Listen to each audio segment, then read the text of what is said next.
on minorities. Mm-hmm. I hold our enduring hope that this country will live up to its principles, that all men are created equal, are equal citizens, and must be treated equally before the law. God damn. Did you hear that? Did you just hear what Mr. Your Honorable Judge Clarence said? The second black judge. The Constitution is colorblind. Is this mic on? Oh shit! Oh, can they even hear what he? I can't say that. Yeah, you read that again, all right? Yeah. Probably can show you. Got to read that again. Oh yeah, switch it out. Yeah, we got it. We have to read that again now. Salakia.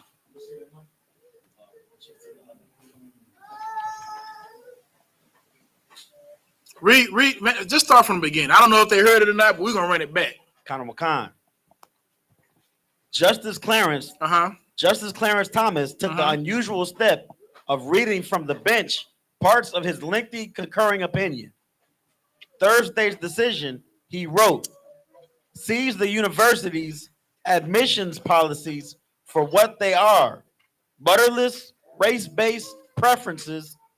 Those policies fly in the face of our colorblind Constitution. Here we are in 2023, and we have the second black judge to ever be on the Supreme Court saying that the Constitution is colorblind. No problem. I have no problem with that. I don't think the Constitution, it being a document, right? Paper, right, with ink on it, I'm going to go out on a limb and say maybe the paper doesn't have eyes. But the people who signed that motherfucker did. Salakia, excuse my French. But the people who signed that definitely saw color. Definitely were not colorblind. Otherwise, you would just be a Supreme Court justice and not the second black one. Keep reading now. As he has done before, Thomas, the second black justice. The second what? The second black justice. There goes that B word again. And I don't mean bitch. I don't mean that. Listen, we're not even going there. We're not even talking about that, and that's wrong. But the second B word, read it again. The second black justice. The second black justice. Listen, I'm not in office. I'm just a nigga that Commander YAHANNA raised up to teach the truth. That's it. I'm just a nigga from the ghetto, half educated, that's just trying to make it, not be in the center. So I don't have the degree that you have or the honorable justice, whatever the hell you got. But I'm gonna go out on a limb and say these people care about color. I don't know if you've noticed the keep reading. We're gonna get back to it. The second black justice appointed to this court reiterated his. Now just drop down. I want to hear what he reiterated. Drop down to the last part he said. I hold our enduring hope that this country will live up to its principles. That all men are created equal, are equal citizens, and must be treated equally before the law. Must be treated equally before the law. This is what this black man said. This is what this black judge, who became a judge because of affirmative action. Because of affirmative action is how you got your seat. And you come out here and say that our Constitution is colorblind. So colorblind that there's only been one person that had color in the White House. In the White House, the whole thing. Now, Barack Obama is not a brother, but he is a dark-skinned person. And he's the only Oreo in a sea of white chocolate. And you mean to tell me that these people can't see color out? Justice Clarence, listen, brother, listen. Stop lying to yourself. Stop lying to yourself. But we're going to find, you know what? Keep lying to yourself. I'm going to prove to you what you're saying is bullcrap. Keep reading now. Justice Ketanji Brown Jackson. Read it again. Justice Ketanji Brown Jackson. So now, okay, in the UPK, right, we have a structure. Men run things here. That's per the Bible. Now, in the Bible, you got prophetess.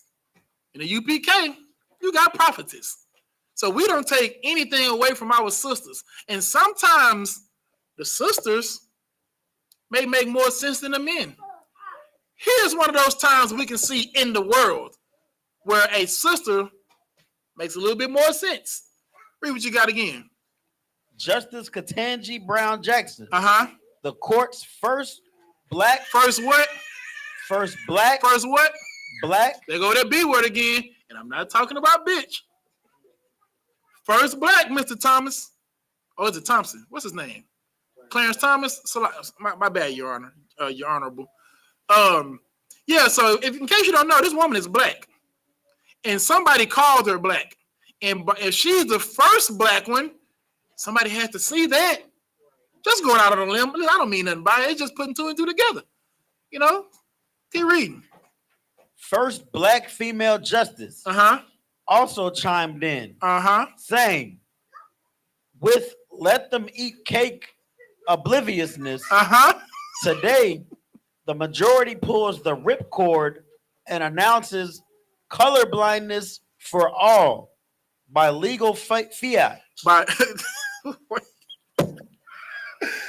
listen, okay, because y'all are like real niggas.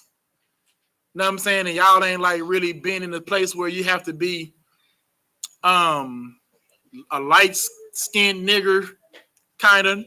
Okay, I'm saying this wrong. Okay, let me get my words together.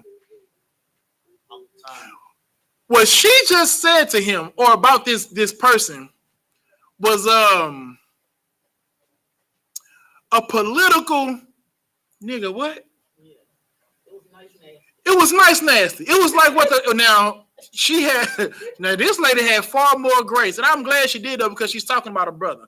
Then the lady who called that lady a bleach blonde, you know, whatever. So now read it again. What she said. With started with let them eat cake obliviousness. Today, the majority pulls the ripcord and announces colorblindness for all. Stop. Colorblindness for all. I thought what was your honor, your what's his name? Your honorable Clarence, Mr. Clarence. And Clarence lived at home and both parents had a happy. Y'all know the song. Clarence, you don't understand, Clarence. So sometimes a black woman has to put a nigga in his place. And then what that sister did was right. She stood on business politically, professionally. But she was able to hold her brother accountable. Righteously, reasonably, professionally. Read it again. With let them eat cake obliviousness. Today, the majority pulls the ripcord and announces colorblindness for all by legal fiat. The word fiat means decree. So she's saying like, he's announcing colorblindness by a legal decree. Keep reading. But deeming race irrelevant. Keep reading. No, read it again. But deeming race irrelevant. Read it again. But deeming race irrelevant in law does not make it so in life. God damn. God, we got to say this? Your Honorable Clarence. We got to say this in 2024? The lady just said that a law decree, a legal decree, doesn't make it so in life. Who else said that? Abraham Lincoln. He said it. He said we're going to set them free, but I don't think they should have equality. I don't want them to be judges, Clarence. I don't want them to be jurors. I don't want them to hold any political power. And if we're all going to be here, somebody has to be superior. And I, as well as any man, will have that the superior race be that of the white man. That's what Abraham Lincoln said about your colorblind constitution. Clarence, shame on you. Is there something else on that up? Okay. Shout out to that sister, man. Get that sister a hand, because what she did was absolutely right. That's one West. Know what I'm saying? Yeah, right. Oblivious. Okay, so let us see where we at. Let me see where we at. Let me see. Bear with me. Oh, here we go. Give me this is for Mr. Clarence. You know what I'm saying? I gotta show my brother some tough love. It's no problem. Maybe you're ignorant to some of these things. Give me justice above all. Kind of what kind? Justices above all. Read where it came from first. You see it at the top? This article. Okay, it's from the Washington Post. Salakia. Kind of what kind? From the Washington Post. Fred and Oscar Dial. It's like it. Fred and Oscar Dial were white brothers with a system. They paid the fines of black jailed for minor offenses and pressed them into service on their plantations. They worked the blacks hard, disciplined them harshly, and beat those who resisted. Unfortunately, wait before you say that. So these white brothers, their brothers, not saying that they brothers to us, but they're a family of two. They pay fines for black people that were jailed to get them out of jail for minor offenses. They pressed them into serve on their plantation, okay, we didn't read it fully, but the 13th Amendment outlaws slavery, involuntary servitude, and this thing called peonage. Let me get this right. Let me make sure I got this word right. I think it's called peonage. I want to read the definition first.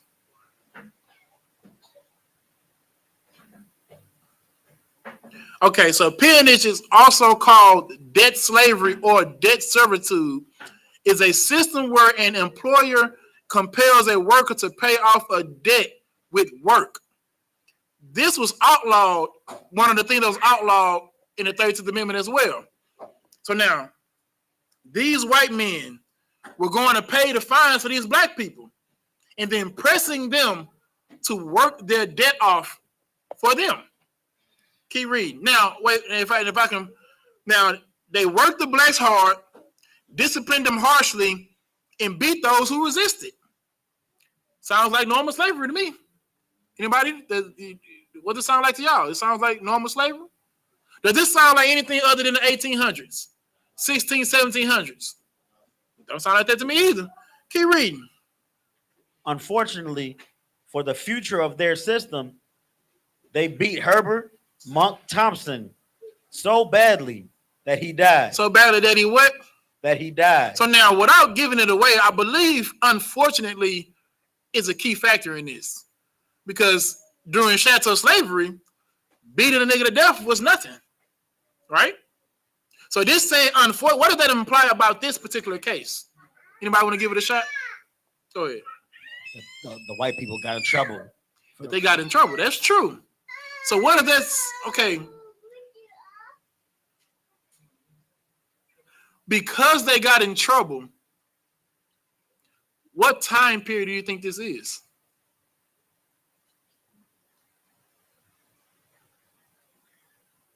I mean, let's go down the line. 1865 with the Emancipation Proclamation. December 6, 1865. Well, 1863 with the Emancipation Proclamation. 1865, December 6, 13th Amendment. So are we in the 1860s, 70s, 1870s? You think 18? What about you, Ron? What you think?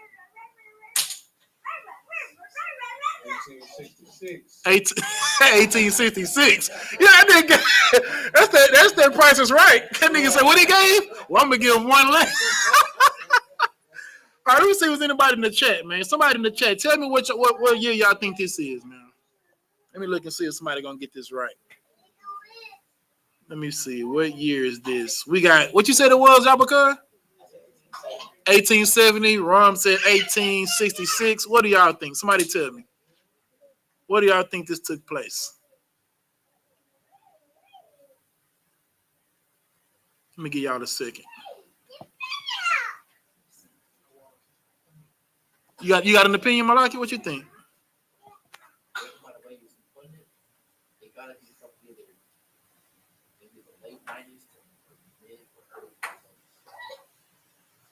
That's a reasonable conclusion. Why in Israel says 1890? 1890. Listen, all of y'all have given. Besides you, I'm not going because you ain't even said it on the mic, and you didn't raise your hand either. Nah, leave that nigga alone. Y'all all gave great answers with great respect to the white man. Great respect, because clearly, I mean, this has to be the 1890s. I mean, surely something like this can't happen in the 1900s. Brother, keep reading what you got. Khan. That death triggered an investigation and prosecution by Frank M. Johnson Jr., then the United States Attorney for the Northern District of Alabama. The year was 1954. The year was what? 1954. The year was what? 1954. That's a little far from the 1890s. That's a little far from the 1866. Year was what again? 1954. Keep reading. Almost a century after the infamous Dred Scott decision, in which the Supreme Court declared that blacks were beings of an inferior order, so far inferior that they had no rights, which the white man was bound to respect. Do you hear that, Mr. Clarence? Mr. Clarence, the colorblind Constitution? This is 1954. There are paved roads out here. The car is out here. The Wright brothers have already been flying out here. 1954.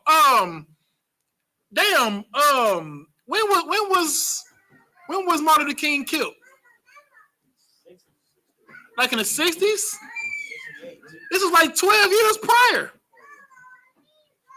This is after Brown versus Board of Education. Well, let me double check that, because I think it is. Let me just double check. Because listen, Mr. Clarence, honorable, I could be wrong about things. So let me just double check. When was Brown versus Board of Education? Brown v. Board of Education. The same year. The same year Brown posterized at the Board of Education